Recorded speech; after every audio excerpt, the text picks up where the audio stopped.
გამარჯობა. ეს არის Lolex Solicitors და დღეს ვისაუბრებთ თუ როგორ მოვამზადოთ ეფექტური მოთხოვნის წინა წერილი, ანუ letter before the claim.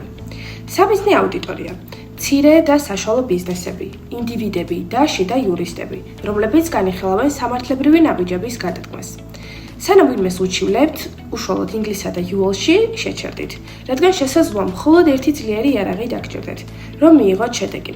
სასამართლოში შესვლამდე. ეს არის, რა თქმა უნდა, სწორად შედგენილი მოთხოვნის წინა წერილი. ამ ვიდეოში გაჩვენებთ, როგორ დაწეროთ წერილი, რომელიც სერიოზულად აღიქმება და რეალურ შედეგს მოიტანს.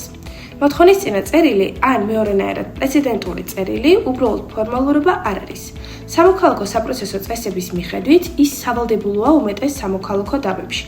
ამ წერილით აჩვენებთ სასამართლოს, რომ გონივრულად იმოქმედეთ, თუმცა უფრო მნიშვნელოვანია ამ წერილით დაწყებული თქვენი პოზიციის ჩამოყალიბება. სწორად დაწერილი წერილი ხშირად იწვევს მეორე მხარის უკან დახევას ან გონივრულ შეთანხმებას. არასწორად დაწერილი კი თავიდანვე აქვეითებს თქვენს პოზიციას. მაშინ რას უნდა შეიცავდეს თქვენი წერილი? იფიქრეთ ასე: სიზუსტე, მტკიცებულებები და შედეგი. ვინ ხართ და რას მოითხოვთ? დაიწყეთ მხარეთა დასახელებით და მოკლე ფაქტობრივი აღწერით. იყავით ობიექტური და ემოციური ენა არ გამოიყენოთ, რადგან სარჩელი სამართლებრივი საფუძველი არის მკაფიო და ზუსტი.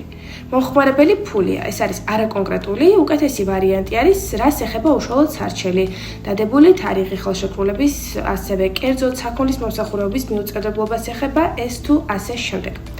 მოვლენების ქრონოლოგია. დროის თანმიმდევრობა მნიშვნელოვანია და უნდა ჩამოაყალიბოთ ძირითადი თარიღები.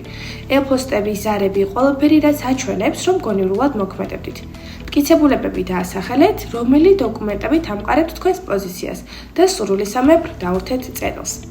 შემდეგ ვიდეოში კი ვისაუბრებთ კონკრეტულად რა უნდა მივუთითოთ გარკვევით ეხება თანხებს, გადახდებს, ქონებას და ასე შემდეგ. ამიტომ დარჩით ჩვენთან და ადევნეთ შემდეგ ვიდეოს თვალი.